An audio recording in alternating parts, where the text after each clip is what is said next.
हम दोनों पति पत्नी अपनी जिंदगी में बहुत खुश थे। मुझे नहीं पता था मेरी जिंदगी में एक भूचाल आने वाला था। मेरी पत्नी की एक सहेली थी जिसकी उम्र कुछ ज्यादा नहीं थी, लगभग 21 साल की थी। वह विधवा हो गई थी। उसका हमारे घर पर अक्सर आना जाना रहता था और मेरी पत्नी की बहुत अच्छी सहेली थी। उसके घर में कोई भी काम होता था या कोई परेशानी होती थी तो मेरी पत्नी ही जाती थी और उसकी परेशानी को हल करके आती थी। आज मेरी पत्नी का बर्थडे था और मैंने एक छोटी सी पार्टी दी थी। मैंने अपने कुछ रिश्तेदार और ऑफिस के लोगों को बुलाया था। मेरी पत्नी ने अपनी उस विधवा सहेली को भी बुलाया हुआ था। उसका नाम नैना था। वैसे तो नैना देखने में बहुत खूबसूरत थी, लेकिन मुझे कुछ ज़्यादा पसंद नहीं थी क्योंकि हमेशा मुझे घूरती रहती थी, जैसे कि मुझे खा जाएगी। लेकिन मेरी पत्नी इस बात से अनजान थी। केक कटने के बाद खाना पीना हुआ, उसके बाद सारे लोग चले गए, लेकिन नैना हमारे घर पर ही रुक गई। कहने लगी बहुत रात हो चुकी है, इसलिए सुबह ही निकलूंगी। मेरी पत्नी भी कहने लगी, हाँ नैना, आज रात तुम यहीं पर रुक जाओ, तुम कल चली जाना। लेकिन कहीं ना कहीं मैं नहीं चाहता था कि नैना हमारे घर पर रुके। खैर, अब तो नैना रुक ही गई थी। मैं अपनी पत्नी के साथ आज रात वक्त गुजारना चाहता था, लेकिन नैना के वजह से ऐसा पॉसिबल नहीं हुआ। वह हमेशा हमारे आसपास ही रहने की कोशिश करती थी और हमेशा मुझे छूने की कोशिश करती थी। पता नहीं यह मेरी गलतफहमी थी या मैं सही महसूस कर रहा था। खैर, जैसे ही सुबह हुई, मैं नाश्ता पानी करके अपने ऑफिस के लिए निकल गया। एक दिन मेरी पत्नी का मेरे पास फोन आया और कहने लगी, नैना के घर में बिजली का कुछ पंगा हुआ है, तो हो सके तो तुम एक बार जाकर देख लो। मैंने अपनी पत्नी को मना करने की कोशिश करी, लेकिन मुस्कान मानी नहीं और मुझे नैना के घर जाना ही पड़ा। जब मैं नैना के घर पहुंचा, नैना ने एक खूबसूरत नाइटी पहन रखी थी। मैंने जाते ही नैना से पूछा, नैना, तुम्हारे घर में क्या प्रॉब्लम हुआ है? जल्दी से बताओ। तो नैना कहने लगी, मेरे बाथरूम का नल कुछ खराब हो गया है, उसमें से पानी नहीं निकल रहा है। तो मैंने नैना को कहा, मुस्कान तो बता रही थी कि बिजली का कुछ पंगा है। तो नैना सकपका गई और कहने लगी, मुस्कान को सुनने में कुछ प्रॉब्लम हुआ होगा। मैंने कहा, चलो जहाँ प्रॉब्लम है वहाँ चलते हैं। तो नैना ने कहा, अभी ऑफिस से थके हारे आए हो, पहले चाय या कॉफ़ी ले लो।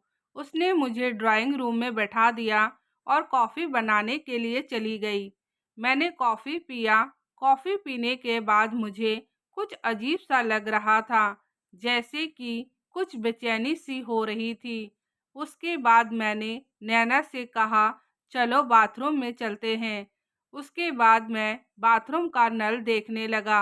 अभी मैं नल देख ही रहा था, इतने में मेरे पैरों के नीचे कप साबुन आ गया और मैं फिसल गया और जाकर नैना के ऊपर गिर पड़ा और अचानक से शावर में से पानी निकलने लगा और हम दोनों गीले हो गए। नैना ने एक पतली सी नाइटी पहन रखी थी, जिसमें से उसके शरीर का सब कुछ झलक रहा था। नैना ने मुझे बाहों में भर लिया। मैंने गुस्से में कहा, यह क्या कर रही हो? लेकिन मेरी एक भी बात नहीं सुनी और अपने दोनों हाथों को मेरे शरीर पर फेरने लगी और मेरे बालों में भी हाथ फेरने लगी। मैं कब उसकी तरफ खींचता चला गया, मुझे पता ही नहीं चला। उसके बाद नैना ने मुझे अपने कमरे में लेकर गई और मैं वह भूल कर बैठा जो मुझे नहीं करना चाहिए था। यह कह सकते थे उसने मुझे मजबूर कर दिया था। जब मैं उसके कमरे में था, तब नैना मेरे कानों में कह रही थी, 2 साल से मैं अपने जज्बातों को काबू पर कर रखा था, लेकिन अब मुझसे बर्दाश्त नहीं हो रहा है। जब से मैंने तुम्हें देखा है, बस दिन रात यही सोचती हूँ कब मैं तुम्हें पा सकती हूँ।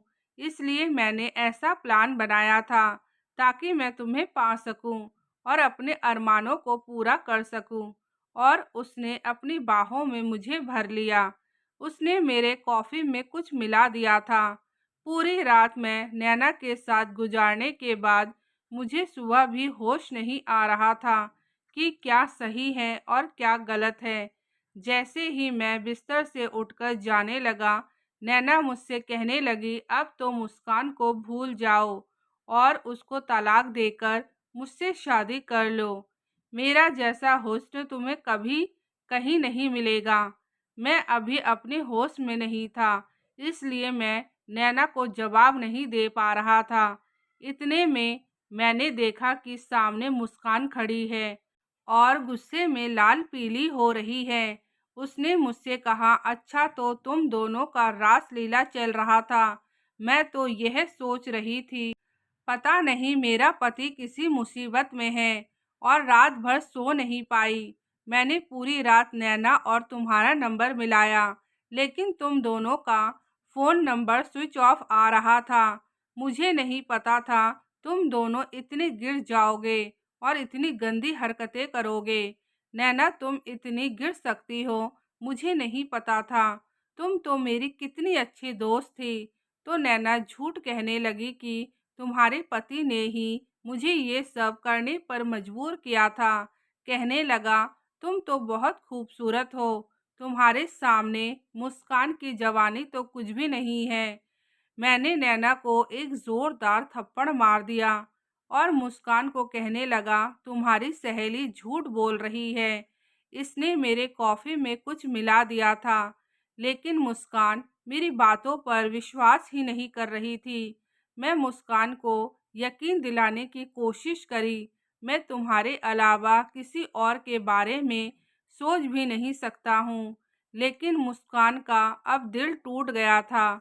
उसने मुझे तलाक देने का फैसला कर लिया और कहने लगी कि अब अपनी नैना के साथ मज़े करना, मैं तुम जैसे धोखेबाज इंसान के साथ नहीं रह सकती हूँ। अब हम दोनों का तलाक का केस कोर्ट में चल रहा था।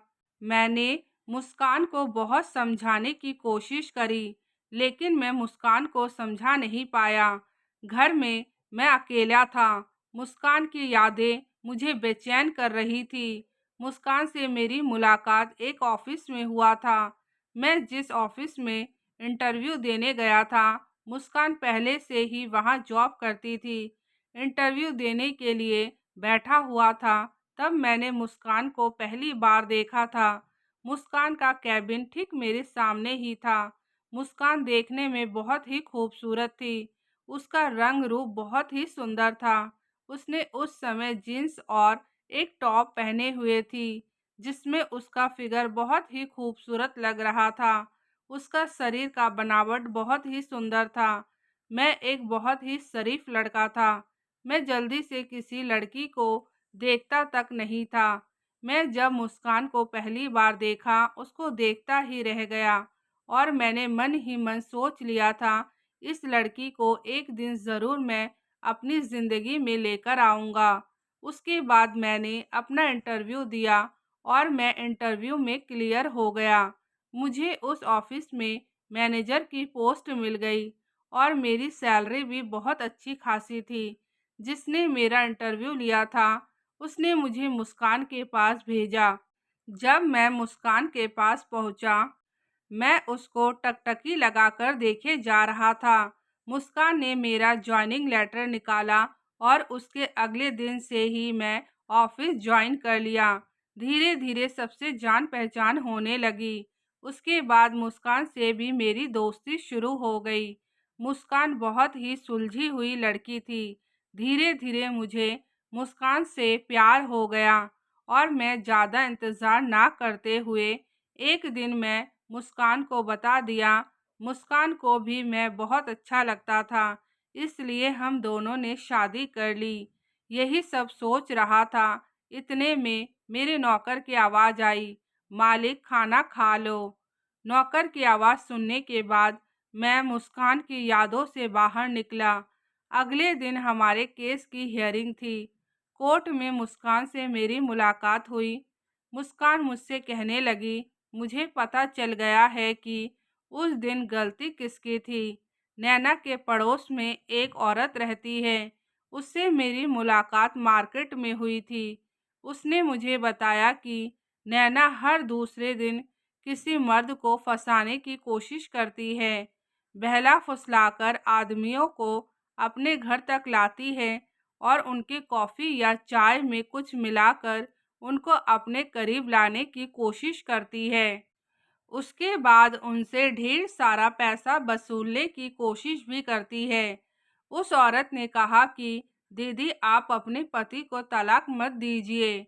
नैना ने मेरे पति को भी फंसाने की बहुत कोशिश करी थी। उस औरत की बात सुनने के बाद मुझे पता चला कि आप सही कह रहे थे। नैना झूठ बोल रही थी। मुझे माफ़ कर दीजिए, मैं आपके साथ इतना गलत किया। मैंने मुस्कान को गले से लगा लिया और मैंने उससे कहा, तुम मुझसे माफ़ी मत मांगो। उस नैना ने हमारे बीच ऐसी दीवार खड़ी कर दी थी, विश्वास करना नामुमकिन था। भला हो उस औरत का जिसने तुम्हें नैना की सारी सच्चाई बताई। उसके बाद हम दोनों ने तलाक की अर्जी वापस ले ली और अपने घर वापस चले गए। अब हम दोनों सुखमय जीवन व्यतीत कर रहे हैं।